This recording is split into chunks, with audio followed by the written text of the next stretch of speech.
St. Paul regular meeting for November 2nd. If we could all stand for the Pledge of Allegiance. Pledge allegiance to the flag of the United States of America and to the republic for which it stands, one nation, under God, indivisible, with liberty and justice for all. I'd like to welcome everybody. At this time, Jenny, if you take the roll. Councilmember Thorson? Here.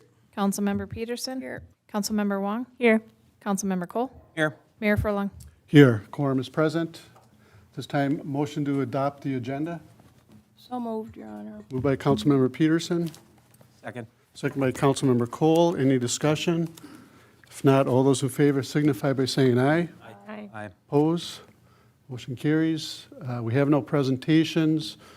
We have the consent agenda, which is the October 19th workshop meeting minutes, the October 19th regular council meeting minutes, general claims of $983,296.27. We have the HRA claims of $1,678.36. Resolution approving donation from Quick Trip to North St. Paul Police and Fire Departments. We have the resolution approving police vehicle agreement with Dakota County Technical College. And then we have our City of North St. Paul operational COVID-19 policy. At this time, if any member want to pull any item, they can do so at this time. If not, motion to adopt the consent agenda. So moved. Moved by Councilmember Thorson, Second. second by Councilmember Wong. Any discussion? If not, all those in favor signify by saying aye. Aye. Opposed? Motion carries. At this time, we have a few people who would like to talk, and first one I have is Ann Wallstrom from the library. Come on up, and you can both come up if you want. Come right up to the microphone there, and hopefully the green light is on. If not, go ahead and push the button. Surprisingly enough, for being a librarian, I'm actually quite loud. Okay, So, good. Thank you. Thank you so much for having me. Again, my name is Ann Wallstrom, and I am the manager of the North St. Paul Library. And I believe I appeared, I was just telling Mickey, I think I was here about 2 years ago in the before times. But let me also introduce Mickey Ladich. He is from Ramsey County Library's property management. And we're just here to say hello and give you some information about the library and kind of find out what is going on with the building that we're in, because I know there's a lot of things on the table. Hopefully everybody has just this very quick flyer. I just made it up really quick. I just wanted to tell you some of the things that we're doing over at the library. You can see our hours.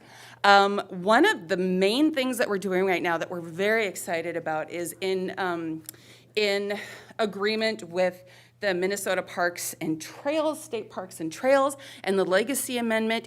You can check out a pass to our state parks.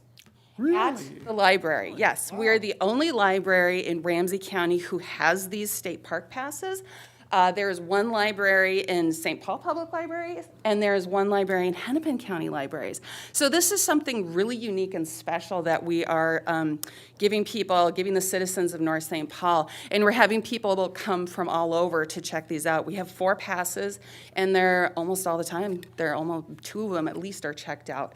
So this is something really cool that we've got going on at the library right now. I've got some material checkout numbers for you. I just kind of grabbed some quick stuff. In the past few weeks, you can see August, September, we started on October, but this is how many items are getting checked out per week at the library. We're open 5 days, and by materials, I mean books, DVDs, CDs, magazines, any of those items. That also includes the state park passes. We were closed for the pandemic for about over a year and a couple months. And we provided curbside pickup for people, so we were still there. We were in the libraries the whole time. We were pulling requests. We were kind of doing some maintenance things, trying to keep ourselves busy. We were still fulfilling people's book and information requests while our actual building was closed. In the orange box, I pulled up just our computer information from 2019 because I wanted to give you a full year picture of library use or computer use in the library. You can see Q1 through 4 for both public computer logins as well as wireless users. So people are coming in to log into our wireless as well as use our public PCs. And just kind of a brief picture of who is using our public computing. We are very close to low-income housing. We're very close to senior housing. I think a lot of people assume that everyone has a computer at home, everyone has internet access at home, and that is absolutely not the case. There are many people in your community where we are their computer access, whether that is, they may have a smartphone, but when they get sent a PDF of some documents they need to sign for social services, they come to us to print them out on our printing. Because if you go down to the blue box, our printing services are so much cheaper than UPS, than Cub, the FedEx store, than any place else you can go. We offer really great value to your residents on printing services.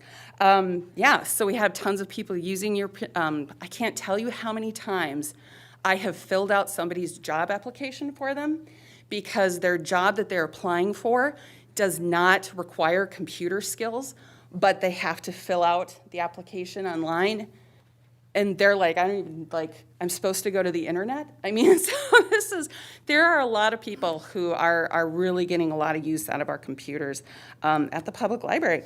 So just in the last little box, you can see we have scanners. Throughout the pandemic, we tried to do as much children's programming as we can. We had take and make kits for kids that were entirely free. They could just come and pick them up on curbside pickup. We're continuing that. We are not currently...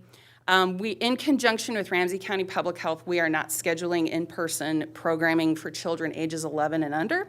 Now that kids 5 and 11 are going to be in a vaccination group, we'll start programming for in January and February for that age group. We're still not providing story times though, because while we have a mask requirement, we cannot force people to wear masks in the library. So until it's safer, we're not having story times at that time. But we have still continued to provide kids with free programming as much as we can, whether it be online or some of these take and make. Also, we have no overdue fines anymore. So if you lose something, that's a different story, but if you're late with a DVD, if you're late with a book, you will not be charged for it. So with that, I'm gonna hand it over to Mickey. Well, I'm strictly here for informational purposes. I guess the only thing I would add, from a maintenance standpoint is just trying to understand the process for putting in a request for repairs at the facility and just kind of interested to hear what moving forward, what the facility plans will be. I think we always went through the city manager. Right. And then when the city manager left, Yep, so we have an interim city manager right now, and that's Right. Brian Frandl. Okay. And he'd be the one that you would request any type of repairs.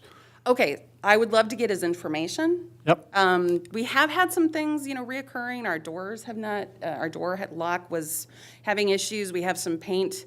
We had water damage in our ceiling that still needs to be repaired. There's visible paint chips. We just don't know how we're supposed to let you know. I guess yep, the city manager, but we just like to make sure that these issues are addressed. yep, Yeah. yep, so he'd be the one to Okay. do it. And we, thank you for being in our town. We got the Sentinel building that's being built, the downtown there. We got all those new townhomes and new apartments, so. Right. I think traffic-wise, it's gonna be, get busier down there, so. Right. We're excited, and we're glad you're here. Great, and we love being here. I think we bring a lot of value to the community, and we love. Oh, yeah. We have a lot of wonderful regulars at the North St. Paul Library that we enjoy working with and interacting with, and we worried about during the pandemic. So there's some great people here. Yeah, a lot of weird stuff has happened the last, 2 years. Yeah. We're just, It really has. so I Yeah. think we're all dealing with a lot of different issues. Right. Going forward, can I request that, I know that the building there's a lot of questions surrounding the building, but could there be some sort of method for keeping us informed of what's happening? We currently do have, the Ramsey County Libraries have an interim director, Karen Saltis. We will soon have another director, but right now it's an interim. We do have a new deputy director, Peng Yang, and she would have been here tonight, but she was unable to this week. I think the last time the county manager talked to our previous director was over a year ago. So we just kind of would like to be kept Yep, and I abreast of think what is happening in the building. new faces, Exactly. new people, Exactly. that's a good idea. Yeah, So, yeah, Brian, I'm sure will reach out to you. that'd be great. Does anybody have any questions about the library or anything? What I didn't put on here is we did do an outdoor in the fire department bay story time a couple weeks ago. I worked with Carrie on that, and we had over 50 people show up, and we read stories, and they got a tour of the fair hall. It was really wonderful. So we're trying, and I will also be participating in the North St. Paul Hop on December 4th. We're going to do a story stroll down Main Street where kids can read a book kind of page by page as they're walking downtown. So I'm really motivated to be a participant in North St. Paul, and so I'll always be looking for ways that we can, oh, and I walked in the parade. That was very fun. So we're always looking for outreach opportunities in the community. And you've connected we with, love ideas. and you've connected with Carrie, so Yes, that's a good connection, because she can get everything out on our communication through the Great. city. great. That'd be great. Yeah, great. If nobody has questions? Anyone else got anything? No, I'm very glad that you are part of the community. My father was Ramsey County Commissioner. When he lost, he talked to Victoria. He said, "You keep that well, he didn't say darn, but keep that library in town." Yeah, So she's pledged, and I think you're a great asset, and thank you. I like your enthusiasm, so keep it Thank up. you. Thank you Yeah. very much. Victoria is a really good advocate for us, so we appreciate her. All right. Okay. All right. Thank you. Yep, thank you. John Schmall.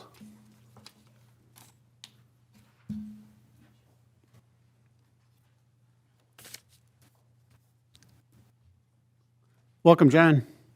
Thank you, Mayor and Council. I thought this was an opportune time to bring this up over the capital improvement. I've got copies of all the attachments to the different meetings, council workshop on 9/8, council workshop on 10/5, and the planning commission on 10/7. Anyway, the first time it showed up in the attachment to these agendas, I don't know, whatever that is, that there was going to be a transfer of funds to finance the fixing of the community center. And it stated that the fund source was the solid waste fund. Now, as far as a resident is concerned, if the solid waste fund has extra money in it, it came from the residents. And it came from the residents as supposedly the charge to pick up our solid waste. And if there's $650,000 in there, that, I believe, is an overcharge of the residents for their solid waste, what do we want to call it, service. And to have it put into the community center, I think is not correct. It should be either returned to the citizens, have the rates be lowered in order to return this to the citizens, because there's no infrastructure. There's no reason to have $650,000 in the solid waste fund. It represents an overcharge. So I also noticed that after the first presentation, the solid waste transfer was removed, and it's now called, in the last two times, an enterprise transfer. So is that one and the same? I don't know. Does anyone here know if that's the same? You don't know? I don't know. Well, I would hope that you did, because again, you ought to not be taking money that residents paid to the city to pay for a service. And if there's more money into that fund than what is needed to provide the service, return it to us. It's ours. It's an overcharge. I appreciate your opinion. RT?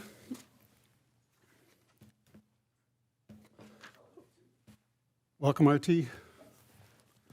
Thank you again for having me, really appreciate it. I have a few things for you today. I did write some stuff down. I didn't know if I would be part of a presentation today or if I was just gonna use my time like I usually do, and here I am. So I'm gonna use my time like I usually do. I have 3 documents for you guys. These have crossed your desk before, but because I'm going to be referencing them in my little presentation today, I want you to have them. So I'm gonna give them to. So this is it, so you got about 3 minutes. Yep, I'm going to go through it as quick as I can. So, I have 3 topics tonight. Number 1, City of North St. Paul as a landlord. 2, the value of the community center. And 3, Kokoro Volleyball. These topics will support the decision to sell the facility to Kokoro Volleyball at the current offered price. I have been to many council meetings. I've emailed staff repeatedly. What we have learned through that process is exactly what you'll be talking about later tonight. The city does not have the staff, policies, or procedures, nor communication in place to be a landlord. The COVID policies you are going to discuss are months and months and months late in a pandemic. What could be more important than the safety of community in a pandemic that would warrant such a delay in making and implementing public health policy? What does this look like as a tenant? This is what it looks like. Okay, this is great from our facility. When was the last time that the ducts were cleaned? Anybody know? The ventilation system? It looks like the failing, what it looks like is it looks like the failing roof and the water damage that now costs taxpayers $650,000. It looks like legal liability if an elevator fails or isn't operable. It looks like legal liability when the city staff continues to come into the building without notification, including last week. We have minors in the building. We have to know who's in the space at all times. And at your direction, the city attorney has stated that the current status of our tenancy is no longer tenable. But for whom? We have honored our agreements, gone above and beyond our agreements for 7 years. We've fixed their roof. If this situation is untenable, it's untenable for any tenant of this facility. Don't believe me? Ask them. Ask them about their experience, about getting things fixed and the rodents in the ceiling and the roof leaking and the damage to their ceiling. Now, the last time you met in a closed session, you made decision based on what? I submitted a data request for all documents and information that was utilized prior to that meeting and during that meeting. 1 document was provided. It was an insurance document that, according to a couple of council members, was not distributed during the meeting or prior to the meeting. Only 2 conclusions are possible, you guys. 1, the city does not have the staff, policies, or procedures in place to handle such a request, though I'm certain they're required by law, or no information was utilized or provided to the council. And judging by how today's agenda was made and the supporting materials unfolded, which there aren't any, as we all know, that's possible too. I have a side note. What data was utilized a couple months ago when the city added the $650,000 to the levy for capital improvements to the community center? Was it the 2012 narrative of the community center, which I brought with us today? That was a document that the former city manager stated in closed session was inaccurate. Even though Kevin Kelly, North St. Paul's former administrative analyst, verified this past week not only that was the information researched and that research documented in the narrative, but also that that document was presented and approved in a workshop to the city council in June of 2012. Mayor Furlong and Councilmember Peterson, you guys were there, and you approved that document. The most recent document that the city has that can speak to the value of the facility is our December 19 appraisal. It's a 139-page document done by Valbridge Appraisals that values the facility at $1 million. Why is that significant? Valbridge is the appraisal company that works with Bell Bank. Bell Bank would approve $1 million for the purchase of this facility. And as everyone here knows that's purchased a home, any amount over that you're going to accept, you got to bring in cash. The second most recent appraisal of the facility was done by 90-year-old Robert LaFond, who was referred to by the former city manager as a friend. And how did that come up? Well, When I repeatedly asked the city manager for the appraisal in late 2018 and 2019, the former city manager notified me in the summer of 2019 that Robert had just gotten out of the hospital due to complications of a bone break. Robert's appraisal was 25 pages long. I included it over there as well. His appraisal valued the building and land at $2.65 million. Now, I agree with Soren. We had a conversation about this the other day, that appraisals can differ depending upon the comparables. Totally get it. However, an appropriate difference might be in the range of 10%, not 165%. Now, which appraisal should you go with? The one implemented by the bank lender or the one by the former city manager's friend? Items that do not differ in appraisals are the condition of the facility and its current income. Robert's appraisal listed the entire facility in good condition. Valbridge noted extensive damage to the roof and to the interior of the facility due to water damage. No mention of that damage was noted in Robert's appraisal. However, the city has now included $650,000 in the 2023 tax levy to repair the roof. No mention of the income generated by the facility in the past 7 years is noted in Robert's appraisal. The current $150,001 is noted in Valbridge's appraisal.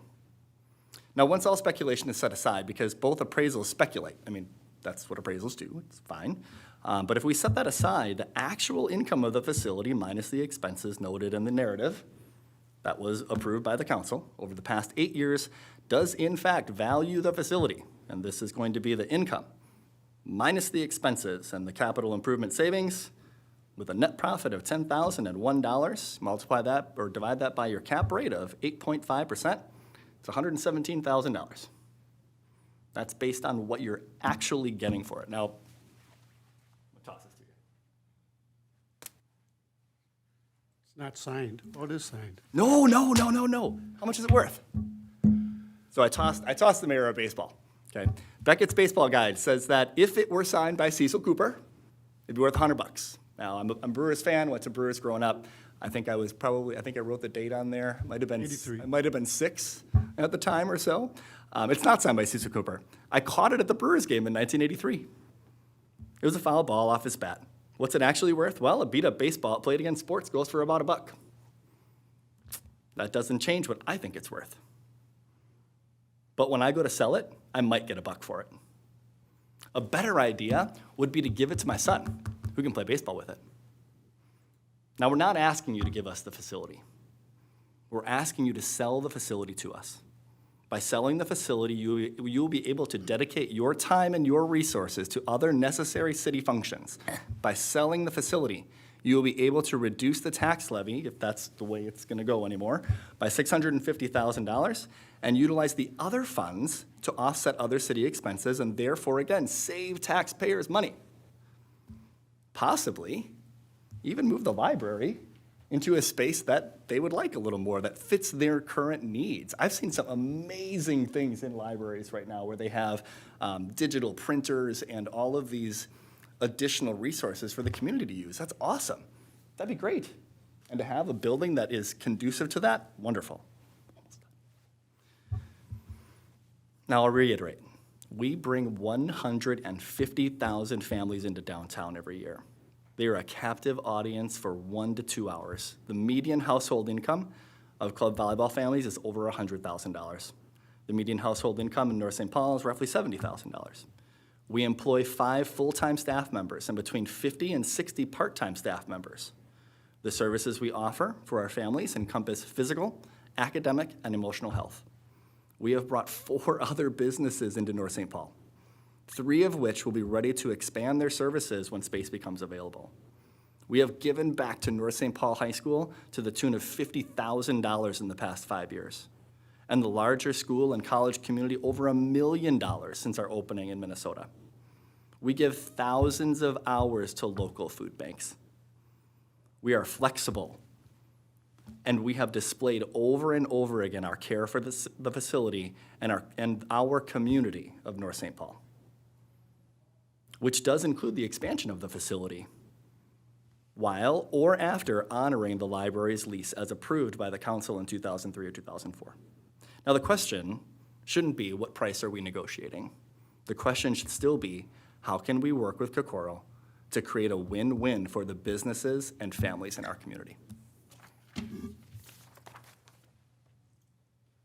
RT.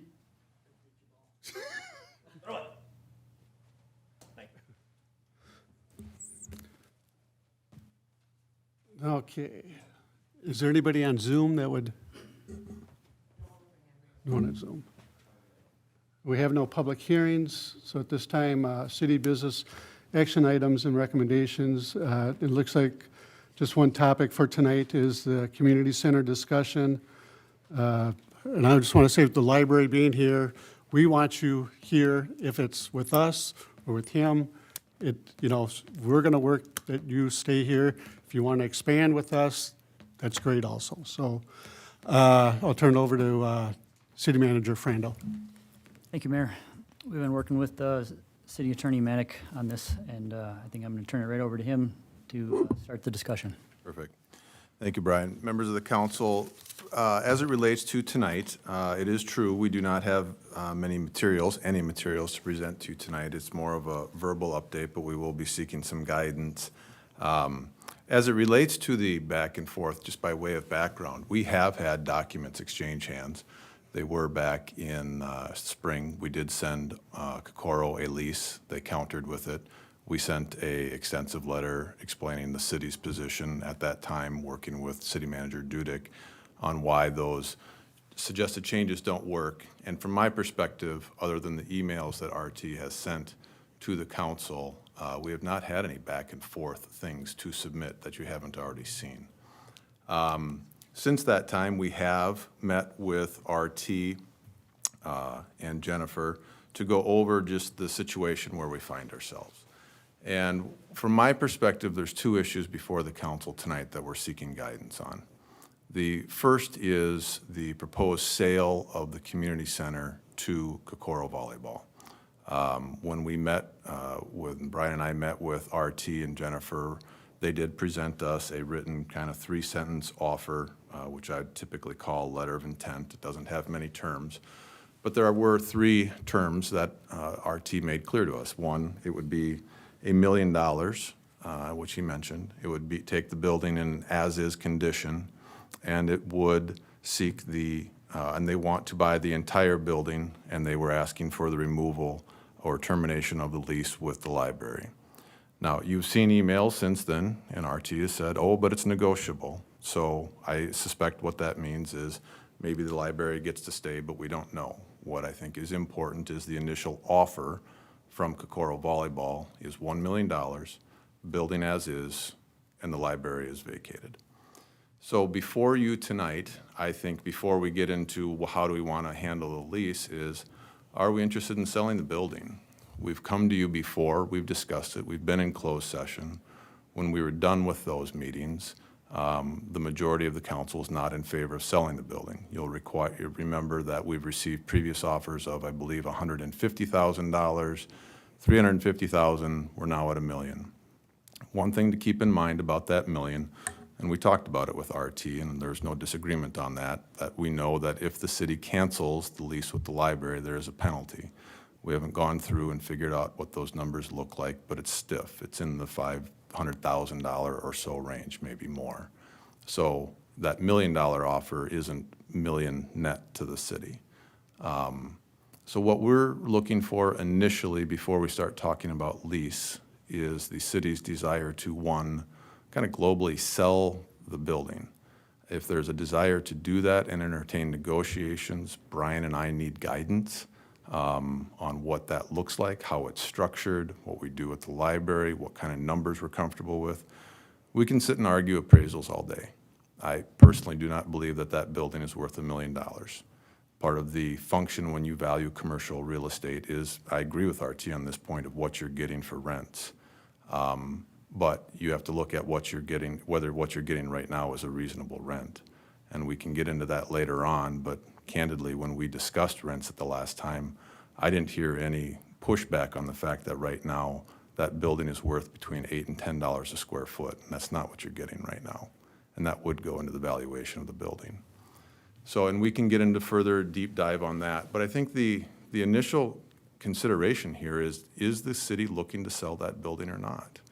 And with that guidance, we can start to develop parameters for offers, the typical negotiation. I would recommend we do that in a closed session at some point. We can't do it tonight because tonight's a special meeting. But if we're interested in doing that, seek direction, we can schedule a closed meeting at your next council meeting and start to develop a counteroffer or basically terms or parameters with which to negotiate. I wouldn't recommend that we just do our terms right here in front of the person we're negotiating against. That to me seems like a poor business practice. But I think broad strokes, we just need to know if there's even an interest and whether that's time well spent. So I'd ask that we kind of focus the discussion, at least initially, on the sale of the building. I'll answer any questions that I can, and depending on the outcome of that, I would say secondarily, let's talk about where we're at in terms of the lease negotiations from Brian and I's perspective, and having met with the committee of Lisa and Tim. So I would turn it back to you, Mayor, to have a discussion on the sale of the building. Okay. And I'm assuming, Soren, that, so we had this discussion in a workshop right after the offer from Shifsky's, I believe, and then we didn't take that offer, and at that time, we discussed whether or not we were going to sell the building or not. And at that time, I think we had consensus at the meeting that we were not going to sell the building. So from there to here, how does that work? I mean, so we're being offered another offer from RT. Correct. And again, I think, from my own personal perspective, is that we're still under the assumption that we are not going to sell the building. But I would, I guess, turn it over for discussion in regards to the council. But, from that meeting, I'm still with that. And we did have 2 members from the council on a committee that worked with Soren and Brian with the new lease. And that was presented to RT. And maybe I'll have them talk in regards to maybe Councilmember Wong or. Sure, yeah, as it stands with those 3 conditions, as is, the library is gone, and, based on the former agreement, or former discussions that we had, I'm still wanting the library to be there. I think that's a huge asset to our city, as we've heard today. So I would like to certainly keep that. But as for the sale of the building, I don't think I've changed my thoughts on that. I think we should continue going forward in a lease agreement. Thank you. Councilmember Cole? Soren, thank you. You did a wonderful job recapping. There were 2 points of interest to take into consideration. There's also a generator on that property that I believe is the backup generator for Public Works, as well as there is a room that houses all of the internal computer backup for City Hall. So in the event that the decision is to sell the building, there's also additional expenses to move the generator off the property, move everything else. And I know we discussed it, but I have no idea how to spitball what that cost would be. I'm sure it's tens of thousands of dollars, which again would go against the total offering to where we stand. As the offer stands, I view both Kikaro as an asset, and I also see the library as an asset. I believe we have a long-term lease with the county that we need to make sure that we uphold our end to. And the county did a wonderful job in making it very punitive if we should walk away. So for those reasons and what it would net out to, I am not in support of selling the building until that lease agreement comes much closer to fruition, at which point in time I'm sure we'll have lots of additional opportunities to discuss. Councilmember Peterson? Yeah, I was kind of on the fence on this, to sell the building, but then further discussion with our city manager, with the fiber optic is involved there with that generator or that backup. and it would be very costly to, you know, move that at this time. So I'm more in favor of leasing the building at this time and keeping the library where it's at. Thanks. Councilmember Thorson? Yeah, so my understanding of how we've gotten to this point today is, and I'm not in disagreement, that in our closed session meeting, the majority of the council made the decision not to sell the building and to directed staff to negotiate a long-term lease. And during that process, our team made another proposal because in our last closed session meeting, from my recollection, his last offer wasn't sufficient and that there was no counter offer to be made. I was of the opinion that we should sell. I was supportive of selling the building to the other party that made an offer. I still support selling the building to RT, and if not him, I still support selling the building outright for various reasons, mostly due to the fact of the unknown costs to repair the facility. Now, we're still working on getting that together. It was my assumption that we were gonna have something before this meeting. But I think, you know, whether we decide, well, we're not gonna sell, that's the majority of the council's decision. Even if we're gonna lease, we have to have that understood, because from these emails, the conversation of the long-term lease also seems to be falling apart here, right? And I know we haven't discussed this publicly, but it's, you know, I mean, is this something that shouldn't be discussed publicly? Because to me, I mean, this is all public information, this is all public dollars. It seems to me that the stance here from the commission or the ad hoc committee is that we're too far apart. And where we're at now is that our current tenant is paying us $12,500 a month. I've also requested a history of all our previous tenants and what they've paid. I don't know where we're at that, if that information is available, but from my understanding, that's more money than we've ever collected from anyone. And, you know, I've also questioned where this $8 to $10 a square foot has been arrived at. You know, what are the comparables? But at any rate, even if if that's the desire from the council to bring the current rent back to market, we're way below that now. We're proposing a 92% increase immediately, going from $12,500 to $24,000 a month. And then there's this question about the capital improvements, which also seem to be proposing some sort of triple net lease where the current tenant would be responsible for those costs. So that's gonna raise that average monthly rent up even higher. It just seems like that is not good business practice, in my opinion, to take the stance that we're not gonna sell the building to you that you're interested.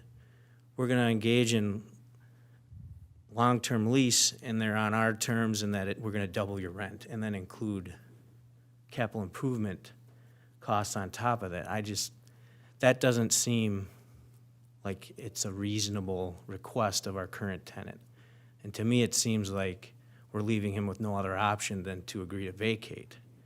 And if that's the case, what are we left with? I mean, do we have anyone in the wings willing to pay $24,000 a month and potentially $650,000 to fix what we don't know needs to be fixed, other than the roof for sure and some other things? I mean, it just seems like we're gonna continue down this path and kick out our only paying tenant who brings a lot of value to the community, as he quickly had to run through there and point out, and we're gonna be left with nothing other than a building that needs to be fixed, that's gonna cost substantial amounts of money, and then we're gonna be looking for another tenant.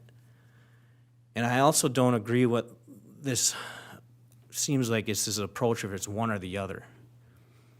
It's we sell to him and we lose the community center, and then we lose the generator and the fiber optic infrastructure, or it's nothing. I recall RT making comments in his email saying, I am willing to negotiate.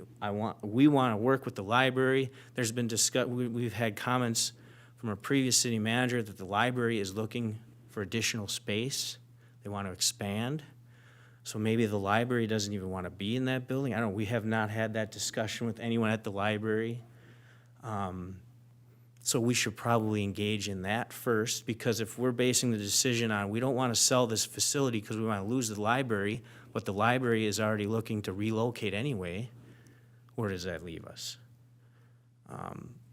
And I would agree too, that the library is an asset to our community, and we should work to keep them here.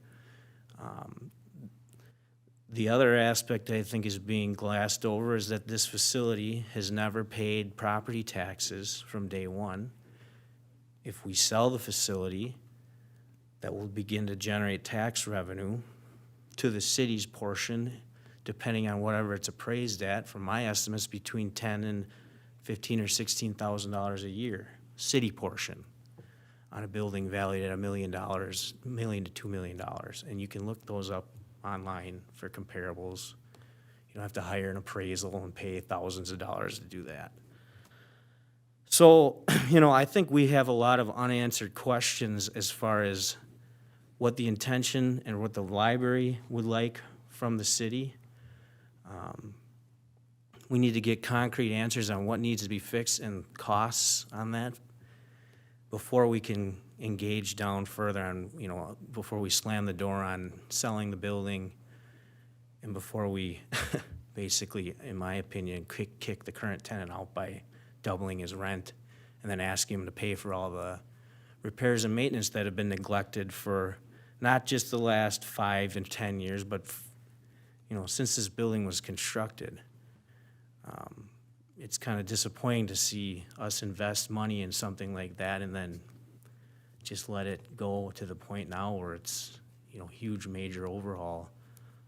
We've neglected that preventative maintenance things that should have been done that would avoid us being in this position we're in now, in my opinion. So I think, I hope we're not here to make a decision tonight. I hope that our direction to staff is that to answer some of these questions and that we continue having this discussion, that we should work on a long-term lease with the current tenant. We should find out what the Ramsey County's library's wants and needs and desires are and what their plan is, if they want to stay in that facility, if they are looking to expand elsewhere or expand where they currently are. We should get concrete answer from RT if he is willing to buy the building. That doesn't mean kicking them out and not working with the city on leasing back to us those assets. I believe he said he'd be willing to engage in the city with, $1 a year. Is that what for whatever period of time? I mean, so there's options out there. It's not an absolute, as as it seems like some people believe. So that's where I'm at. Okay. Well, if I could follow up, he did indicate that he's willing to negotiate, and presumably that's as it relates to the library. What I'm relaying to you is the offer. The offer, and I repeated it in the meeting, is $1 million, as is, you own the whole building, the library vacates. It was followed up in emails, as we've seen, but I'm willing to negotiate. So I can assume that's about the library, but I don't know what that means other than willing to negotiate. But that's the initial offer, and that's how I have to present it. So I don't know what we need at this point to move the ball forward. In general, I've heard a consensus that we're not interested in selling it. I think Councilmember Thorson has talked about, do any of the considerations that have been discussed alter the council as a whole's thought on whether the building should be sold or not? I mean, we can engage in negotiations on, well, the library stays, we want this to be paid. If you just use the county numbers for that building, you're in the $2 million range. And when you do some offsets for the capital improvements of the roof, let's just say they're $600,000, you still are a long ways apart. And that doesn't mean you can't negotiate it, but the fact of the matter is, there's a divide here. So we we need direction on that, because to negotiate a purchase of the building or sale of the building, to negotiate a lease, they're two very different processes. Councilmember Thorson, to your point, we can close a meeting to discuss the sale, the lease we cannot. That has to be done right here. So that's why we're here. So we didn't feel like when the committee was created, we felt like that was created to discuss terms of the lease to help give Brian and I guidance. We didn't feel like that the sale of the building was discussed, which is why we're coming back to the council as a whole on that. And we understand that repairs need to be done. We understand that, there's damage that's being done in that building. We need to figure out how to come up with those resources.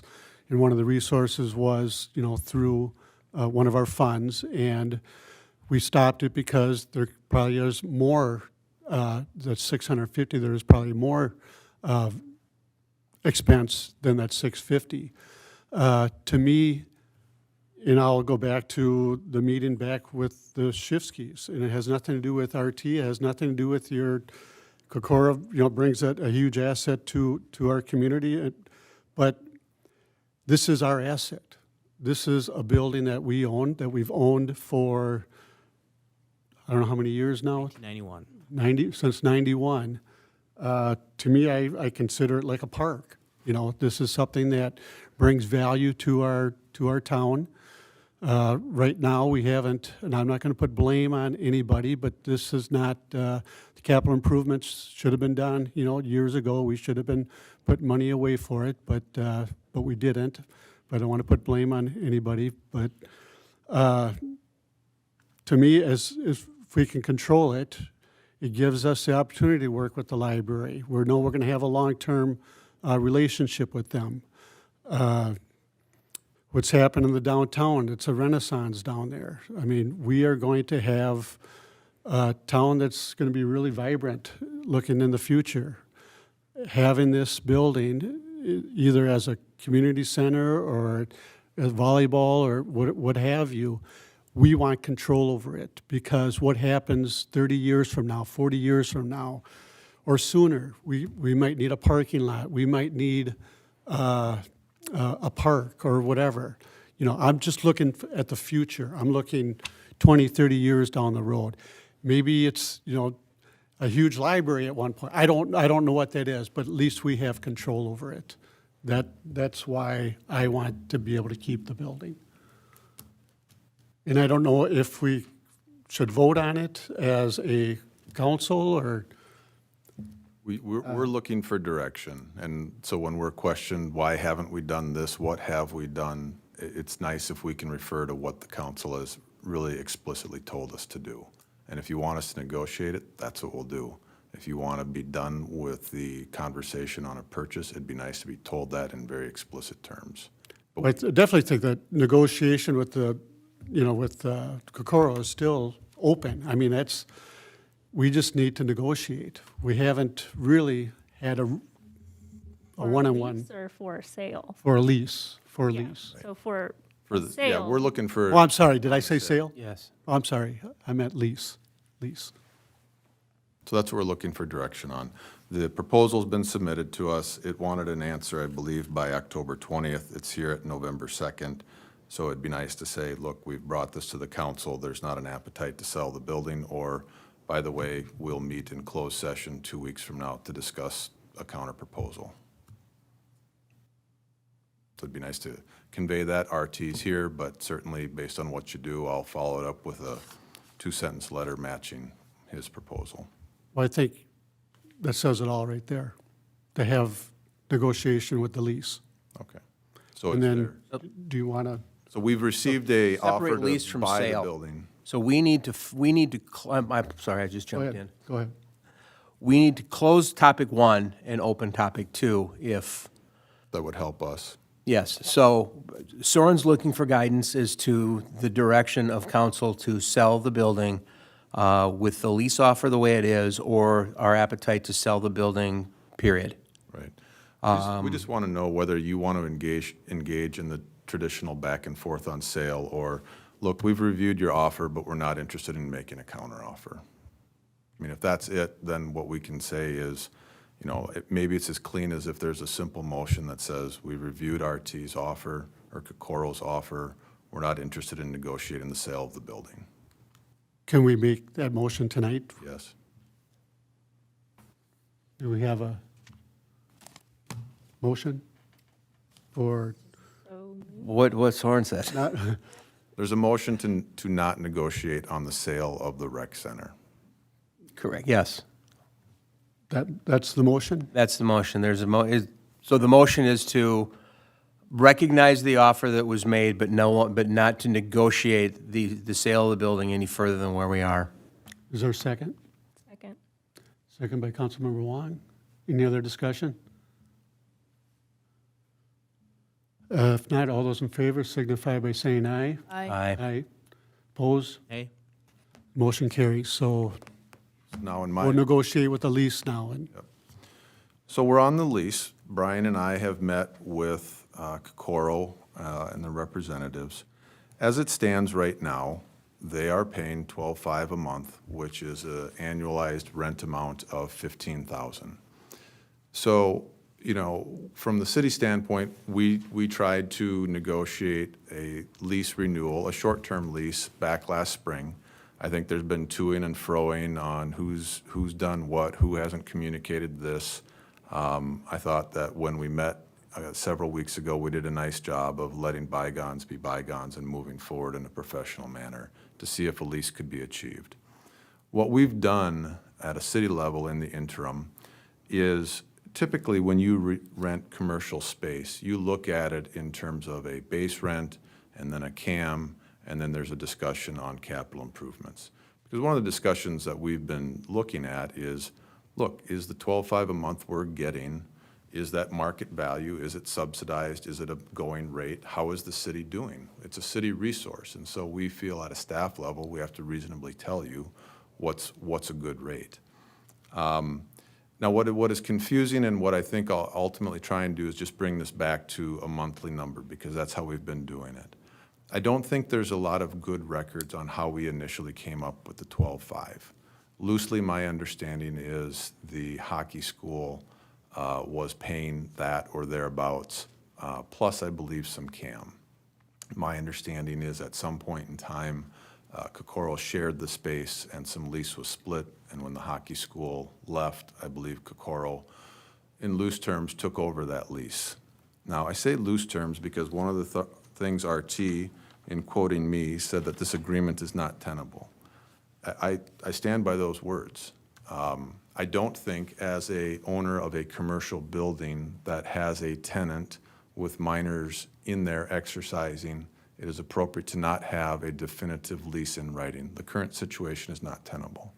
I think we should be spelling out things like liability, and I think it is not responsible to go forward without something in writing. Now, what I will say is the city's records are not the greatest on this point.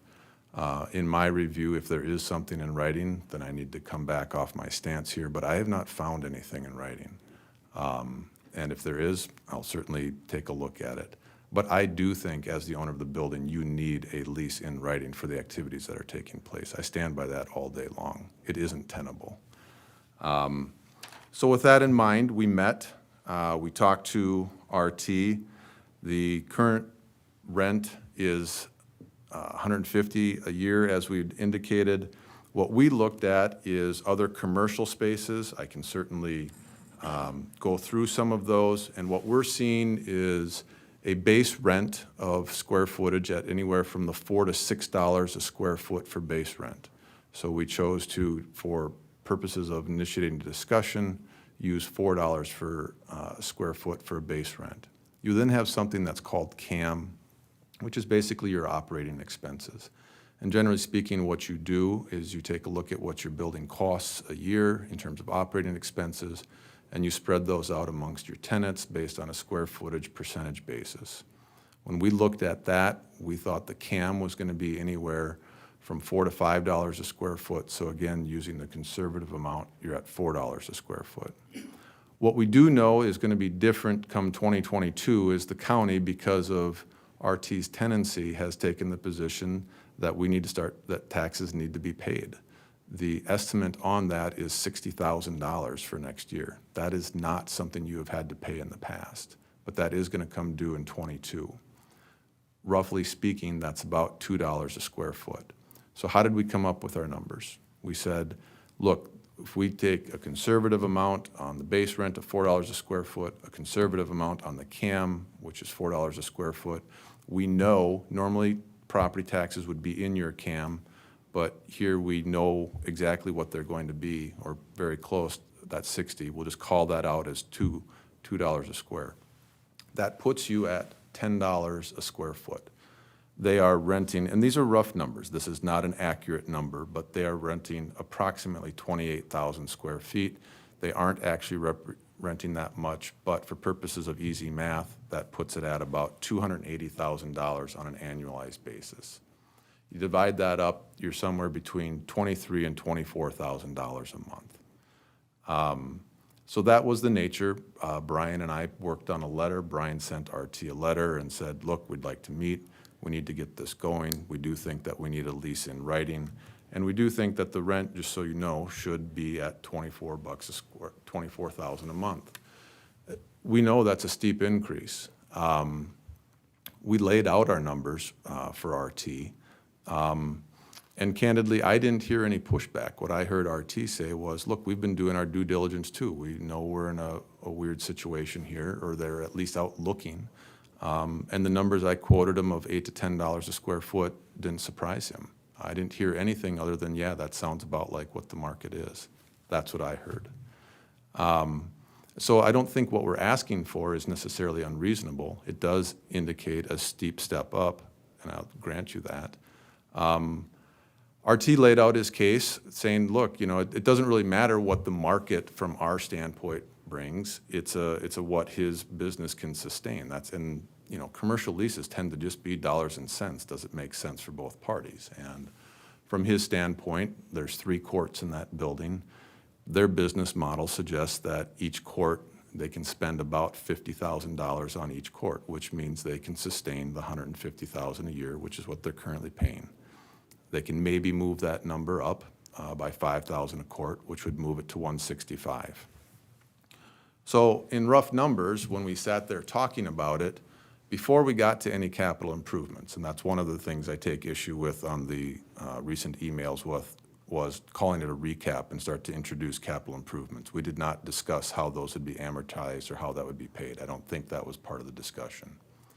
So we have $280,000 annualized, which represents your base rent and CAM, which includes property taxes. They're at $155,000. That creates a divide of about 125, or no, they're at $165,000, pardon me. That creates a divide of about $115,000 on an annualized basis.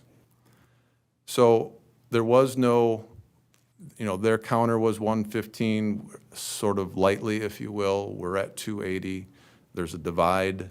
So there's this issue from a staff level of, okay, is this a divide that is something we can overcome? That's a big divide, and I think RT acknowledged it, we acknowledged it, and so what do we do now? What is the city willing to do?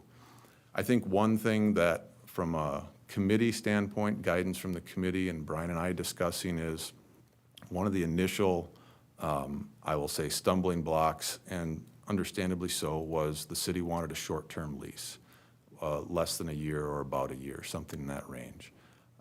That is hard to achieve on a commercial basis. And so we did indicate we're willing to look at more of a 5-year term. But you still have this $115,000 divide, and that does not take into account capital improvements. And so I think what we're looking for is guidance in terms of, okay, we know that they're stuck at about $165,000. We think market rate's about $280,000. Maybe it's something less, but you know, we're not way skyball on this thing either. And then we have to figure out what to do with the capital improvements, because candidly, one of the conversations we started to have with RT is, if this doesn't work, what does your exit look like? I think they're about to fire up their season. I think their season basically starts in November, if not December. So I think their preference would be to be able to stay until June of next year. So I think that's something to be discussed if we can't work out a long-term lease, what the terms of that short-term lease look like. We know we're going to get an extra, even for status quo, even to maintain, even if we say, look, 12.5 a month is fine, we have to account for that extra $60,000. So to even maintain what you're currently getting, you have to charge $60,000 for status quo. And then there's other considerations in there. If this is a departure in June of '22, you will accrue tax liabilities in '22 that come due in '23, so we have to figure that out too. And we have to compress that into what amounts to about an 8-month lease cycle. So I think there's some things we would like to hear back from the full council on. We've had an opportunity to talk to Tim and Lisa, so I know where they're at on it, or I haven't, well, no, I don't. I have an idea of where they're at on it. We've talked in loose terms. And so I think at that point, that's where we're at. We haven't said we're evicting you. We haven't said 280's hard. We've said, hey, we think market is at about $10 a square foot, and we haven't rented that facility on a square footage basis. We've done more of a just monthly number. And so that's where we're at, and then we need to have the conversation on capital improvements. If we're going to do a long-term lease with RT, capital improvements look one way. If we think he's going to vacate the building, it may make sense to do more of a temporary fix right now until we know what a long-term tenant looks like, because we don't want to put in a roof, put in a new HVAC system, or whatever other improvements we think we need for current use if a new use demands something different. You don't want to be upgrading 6-month-old equipment, I can tell you that. So a new roof would be, to me, that's something need to be fixed right away. And that may be, I think that's something we should discuss. With a roof, perhaps comes other improvements too that you'd all do at Correct. once. And so if we want to do that, we can. I just don't know if whatever we do will accommodate a new tenant, should it not work out with RT for a long-term lease. So, Councilmember Peterson. We get, Ron, did we get all that estimate yet, or is that still in progress? Still in progress. Okay. So, yeah, I'd like to know the numbers, too. Thanks. Well, I wasn't part of the negotiation, but as part of the negotiation was those capital improvements that need to be done right now, you know, the roof, HVAC. Is that a number that would be assigned to RT as part of the lease, or is that something, because to me, it seems like it'd be something that we would take on because of our neglect over the years of not being able to repair it. And that moving forward, part of that CAM would be put into a fund 20 years out, 25 years out, that would, that would be part of that. yeah.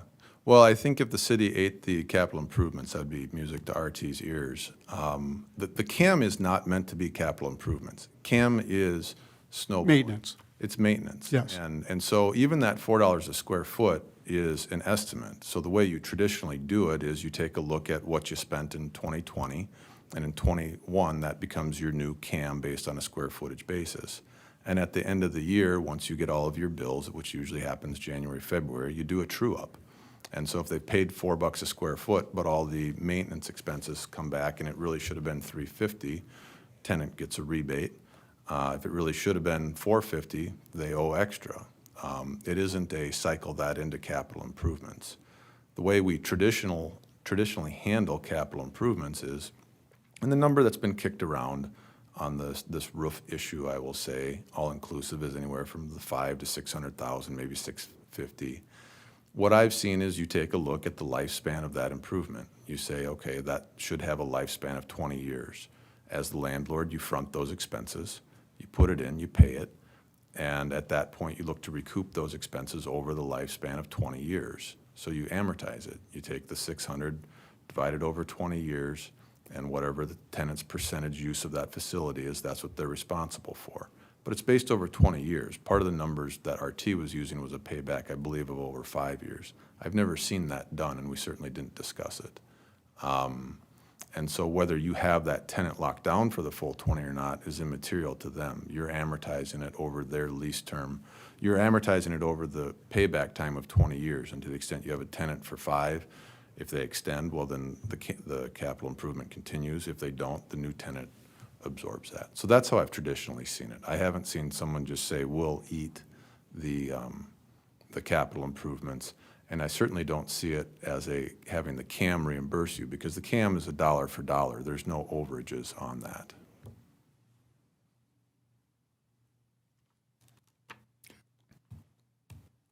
Any words from the committee in regards to negotiation, or?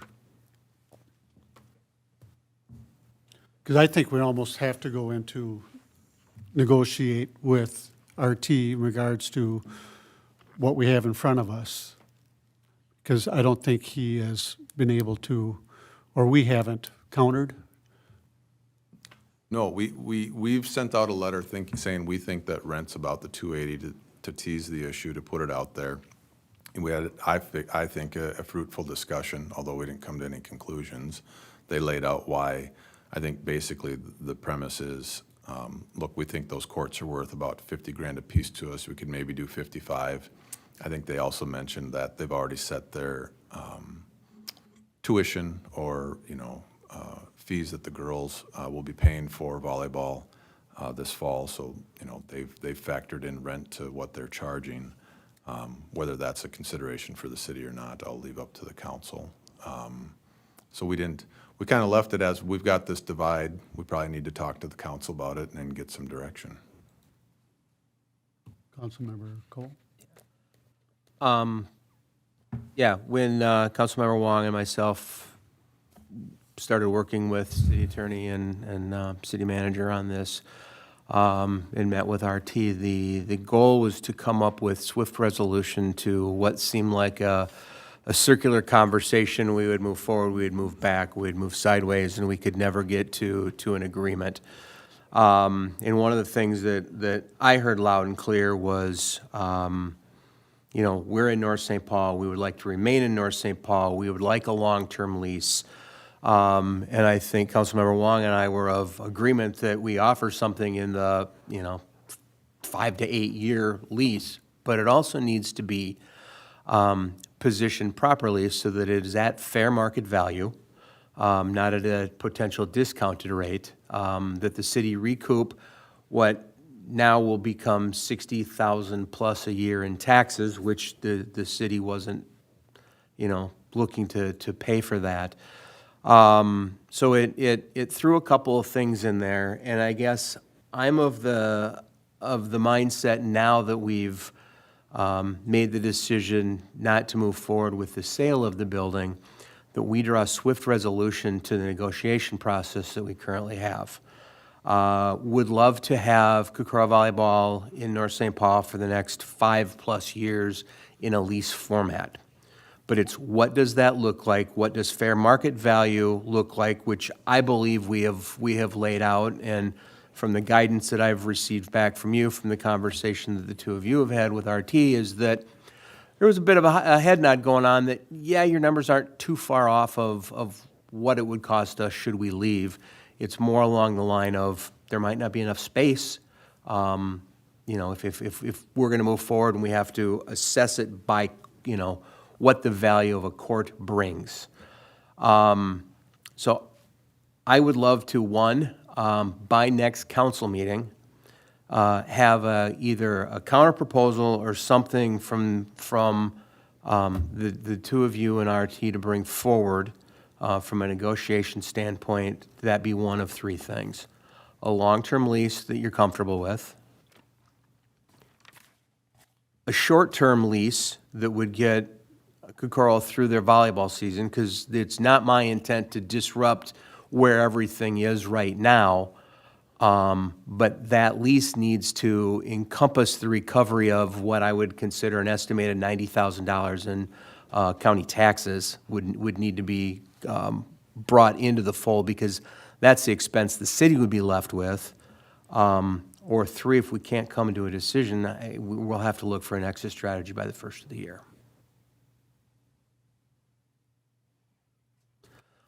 There is, to your point, there's far too much liability that exists in that building. There is a subtenant to Kokura that's in that building that I don't know if the city's aware of. I don't know what we're on the liability, it's chiropractor, I don't know what we're on the liability on the hook for there. So there's just a lot of things we need to right our ship on, in my opinion, by December 1st.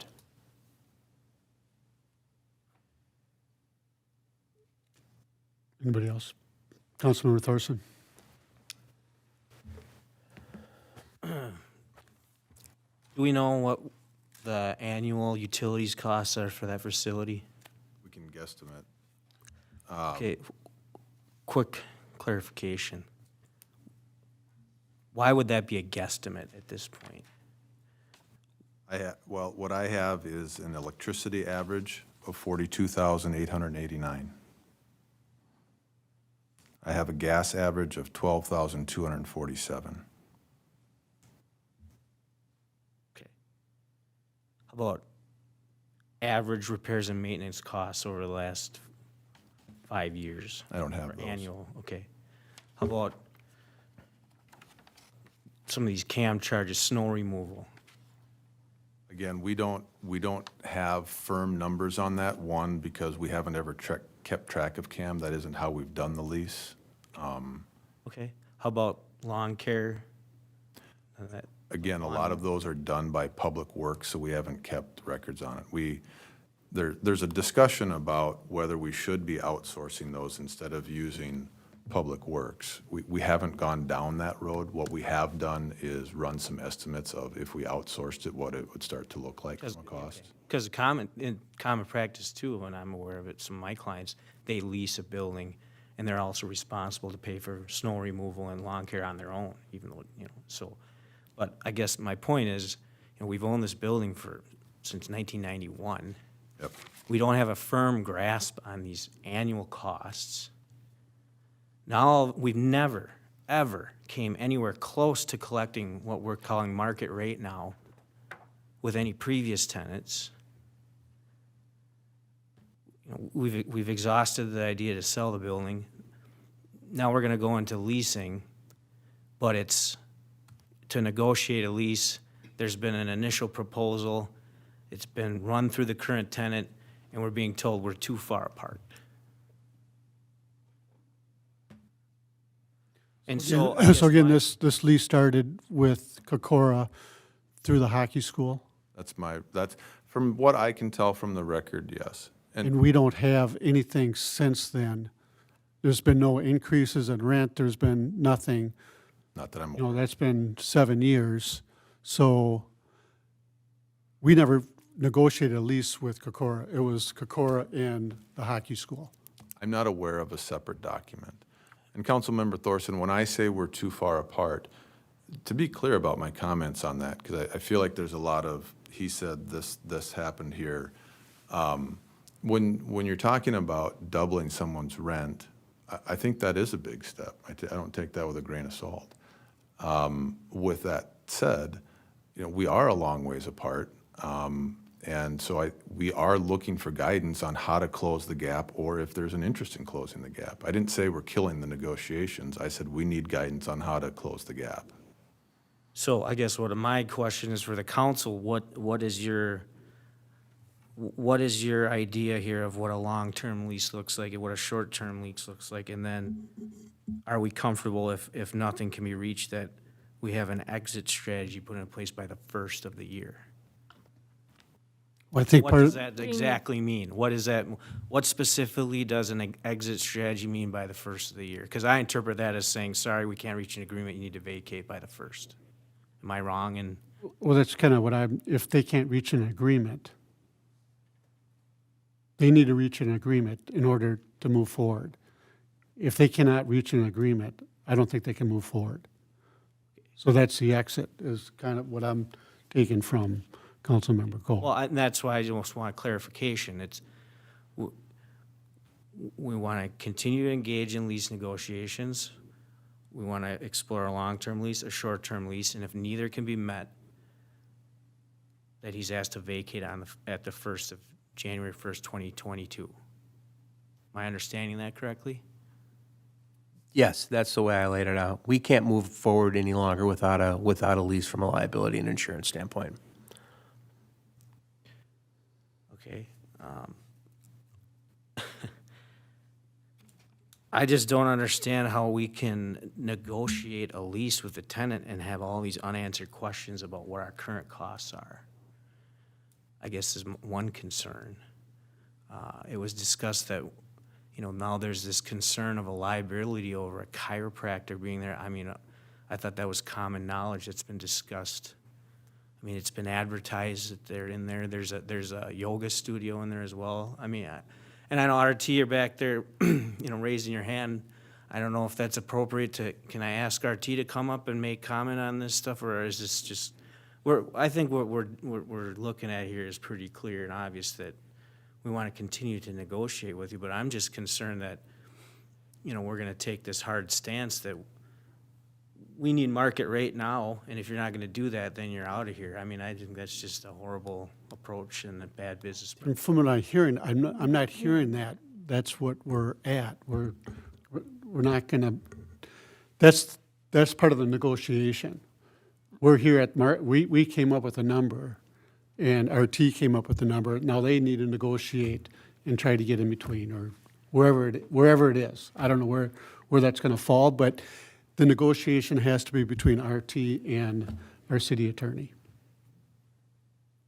Okay. And so my understanding is that this conversation is about us providing some guidance in terms of this lease and trying to identify a comfortable number for us here at the city and a comfortable number that we can pitch to Kokoro Volleyball and make that agreement. But again, I think the biggest issue is the liability, and that's why we need to get that going. So in terms of, having a subtenant or, 12, so you have 12,500 a month, and then you have a subtenant too. So we don't know how much, they're paying, and also how that is, that's just a lot of liability and a lot of costs that we don't know.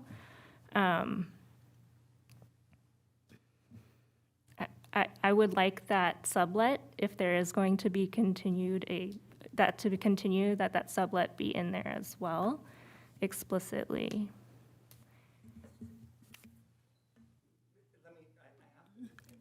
I think what we'll do, RT, is I think we'll finish up here, and then I'm gonna give you a few minutes just to follow up. So, what I've heard as one proposal is short-term, long-term, which I think signifies that June of '22, or, we wrap this thing up by Jan 1. I've heard sort of stepping it up the way that we're proposing from a market standpoint doesn't seem entirely fair. We can certainly, if we look at a long-term lease, start to look at how we phase the tick up on the leases, if you will. It doesn't have to be all at once. But I think, in general, what we want to hear is, no, look, 12.5 a month is just fine, don't worry about it. Or, no, we think we should be trying to achieve more of what we think the market rate is. I think that's some of the feedback we need. I don't need definitive numbers, but I think what Brian and I want to hear is, if there's an idea that we want to start to achieve what the market is, that gives us some guidance. If it's back off, 12.5 is just fine, we want to hear that too. for me personally, I think you've established, he's got a number, we have a number. We need to negotiate and come to a consensus between those two numbers. If it weighs on the low side or the high side, I think that's part of the negotiation, and that needs to come back to the council where, as part of the negotiation. Yep. That's my thinking. We can try and bring a more final product to you. We know what I've heard is have something in 2 weeks. Tell me if I'm wrong on that. I think the sooner the better. Yeah. Yeah, the liability is scary. You know, when you hear all that, what we'd be liable as a city, I don't want to be involved in that. So, yeah, as soon as possible. Can I ask a clarification question? We've thrown this what particular specific liability are we facing here by him subleasing to? We don't have a lease. I understand that. So right now, the city is on the hook for anything that would happen in that building by any business that is in there or anyone that runs in there, with the exception of the library. So that's the number one thing the city needs to protect itself from, is that liability. In And my so opinion, you spell out, yeah. short-term, long-term lease, whatever it would be, would spell out the liability. That's my hang-up. So correct me if I'm wrong, Soren, but this, you know, when RT and Cokerville kind of took over the hockey school lease, this was my prior time on the council, and this was discussed, I thought that there was some verbiage in there, as this general kind of boilerplate terminology that, you know, absent of this being renewed formally, it just automatically rolls forward into another year. Is that not what this current lease already has? And that's why we've been operating under this kind of short-term by default, that we're, initially the direction was to sell the building, and while we're going through that negotiation, we don't have a long-term lease because we're already in a short-term lease by default because there's no renewed lease. I mean, that's how I was interpreting this whole exercise, and I get what you're saying, that we need to have definitive updated lease and updated numbers, but, I mean, if this were to go to court, couldn't you make a solid argument that here it is, here's the language from what he took over, this is what we've been operating under? I mean, If there's an assignment, again, I'm hampered by what's in our files, and they're not great. We did have a signed lease agreement with the hockey school, that I know. What I can't find are signed agreements with Kokoro or any assignments. If they exist, I'd like to see them. I'm just telling you that I haven't been able to find them in our office or in the city records. So Scott, to your point, yes, when you enter into a lease agreement with a tenant, let's say you do an initial 5-year term, it's not uncommon to say, look, if we don't do anything, this lease automatically renews for a year, or you spell out, no, you're month to month or something like that. But that assumes they were the underlying signature. I haven't found the lease agreement with Kokoro yet. okay. Well, the reason I mean, I get that's the concern here now, but I mean, that there's some huge liability here, I think that's being a little overplayed because, again, there was a lease signed by the previous tenant. He took over that lease. I'm sure there's something somewhere. I mean, maybe he even has it, but I'd certainly take, if RT's got something, please send it to me, but I haven't found it. And if that's true, there was CAM in that lease, and there was capital improvement funding in that lease, and I believe there was a step-up payment plan in that lease based on the number of skating students. So a little hard to play volleyball with skates on, but there's a lot of language from what I'm hearing in that lease that doesn't necessarily play true to volleyball. And that we don't know. Yeah. And I wish I had better records for you. This is something normally I just open up the lease and tell you what it says. I can't do that right here. Okay, do we have direction then, Soren, for you? I feel like I do. I'm going to continue to use Tim and Lisa for the committee to just as a sounding board. Again, they don't have the authority to finalize a lease, but I've appreciated the input they've given me to sort of say, what do you think about that? It's helped Brian and I, especially given Brian's interim role and the fact that, I'm not in a position to make the business side of these things for you. We'll create the legal document. I'll try and help and provide guidance on some of the numbers, but ultimately it needs to be something that this council's comfortable with and feels like a fair number, given it's a taxpayer-owned building. Okay. So I'm going to give RT just a few minutes, if you don't mind. Council, go ahead and If I need to cut you off, I'll cut you off, but A little disappointed because all of the information that you're currently discussing is in the narrative of the community center, which was submitted to you back in 2012. It talks about CAMs, it talks about how much you should be saving for capital improvements. That's all in there. Why it's a surprise to the council that there are these two other assets that are there when in all of our offers prior to the previous one, or the one we just submitted, we talked about the fiber optic closet and leasing it back. We talked about the backup power generator and leasing it back. Those were always things that were always a part of the discussion. And for the council to kind of bring it up like they just heard about, it's disappointing. To speak to the chiropractor that's in there, it's not ironic. In 2019, when we submitted the lease back to you, what it specifically said to the former city manager was, hey, it all looks good, except we need to have the chiropractor in here as our sublease. That was put on the city's desk and we never got a reply back. So for the council to say they didn't know the chiropractor was in there, come on. He's been in your parade. I mean, further, we have full liability insurance, so does he. It's not like some fly-by-night operation that's going on in there, so liability. and again, Artie, I hate to say, but Yeah, no, we're starting on a new slate here because. Yep, all and this I understand. goes- And I understand, we do need to have a signed lease in place, I totally get it. But I'm a little disappointed that the council is saying that they didn't have information when all the information has been presented to you over and over and over and over and over again. Okay. That's disappointing. Appreciate it. So we'll set up a meeting then with, again, with the five of you.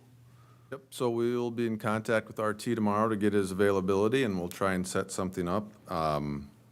You know, what I will do to keep things moving is we could try and figure out who, you know, who submitted the last offer. We'll take their proposal of 165 a year on an annual basis as an offer, and we'll create a counter to that based on the numbers that we've talked about here tonight.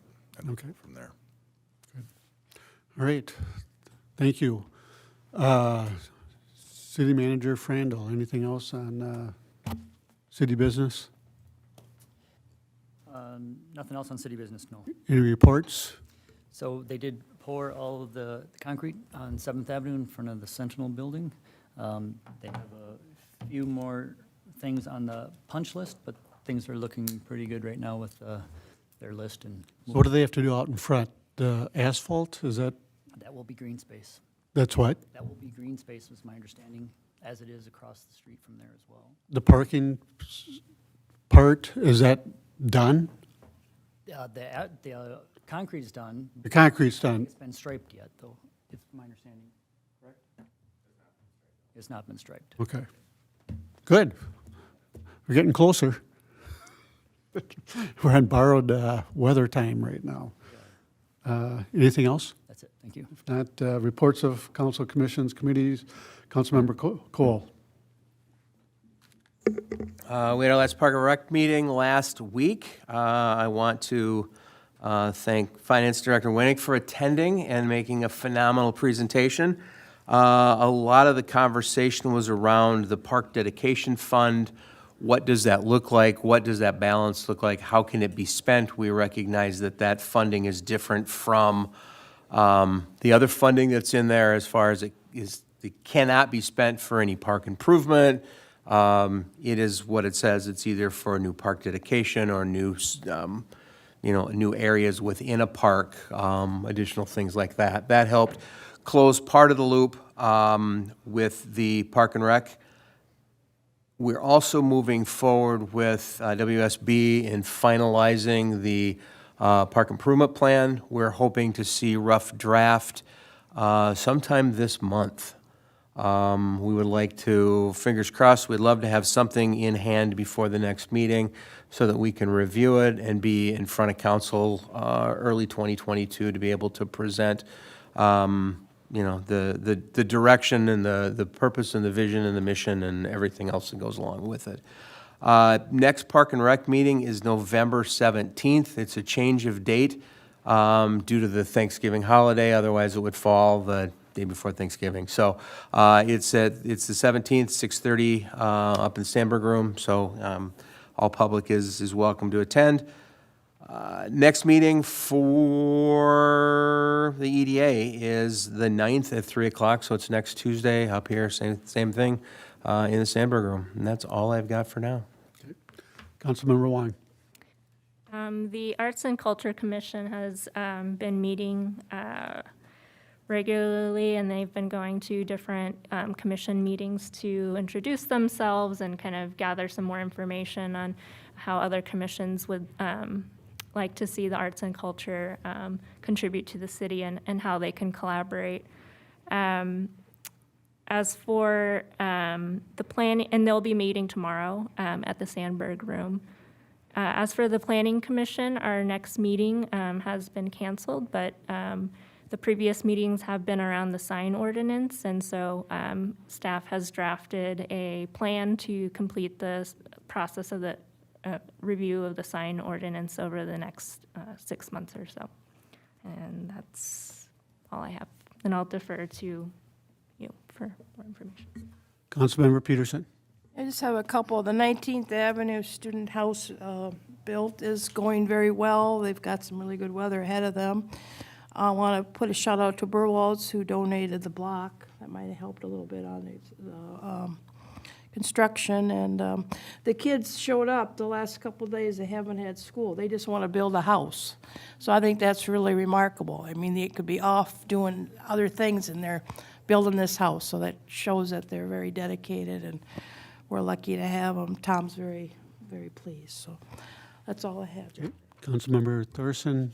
Yeah, the Master Redevelopment Plan kind of ad hoc committee met last Monday, and we had a good discussion. It was kind of high level, just kind of focused on the previous plan, which was in 2012, and then how we're going to move forward. So WSB was there kind of taking notes and getting feedback from the commissioners that were there from the Planning Commission, and as well as Councilmember Wong and myself. So our next meeting, they're going to bring forward some kind of rough draft ideas, and we'll continue to move forward. And the EDA members are there. Robert Dew wasn't able to attend, but we had good discussion, so. Yeah. Councilmember Peterson. Business Association luncheon is next week, I'm sorry, on November 9th, Tuesday at the Legion. Okay. Thank you, at noon. General business, Councilmember Cole. I have nothing at this time. Councilmember Wong. Well, there's something about that Quick Trip opening, right? That was a really well-attended event. Excuse me, my microphone. Yeah, the Quick Trip, we had a grand opening last week, and it was really well-attended, and the community really came out. They gave free drinks, and they donated to our fire department and our police department, so it was a really great turnout. And I think that's all I got. Councilmember Peterson. Yeah, Oakdale City Manager Chris Volkers, who I've met through the league, she offered some tickets for the prayer breakfast, so a couple of our staff are going to go and join us at the Oakdale table, because you're at the head table, Mayor, so we'll be in the So cheat sheet. you're going to be sitting with the Oakdale people? Yes, I am, Oh, nice. because we don't buy a table.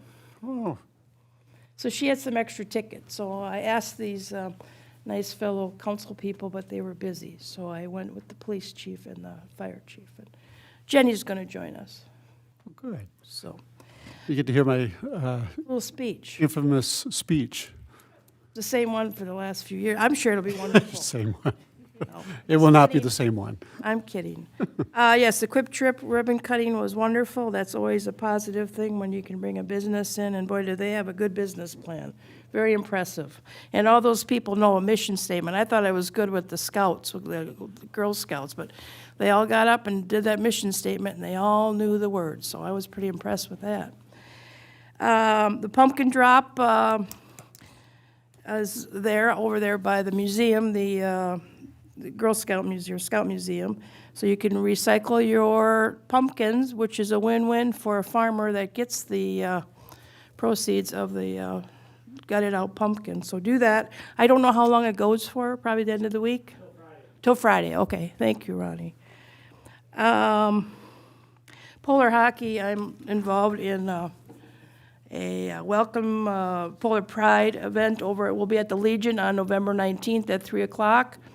It's Polar Pride, basically from the 70s to the 90s. Anybody can show up. It's a free event, so please come. I know Bill Halbretter has a kind of a serious illness, but he's going to try to be there. He's the old coach.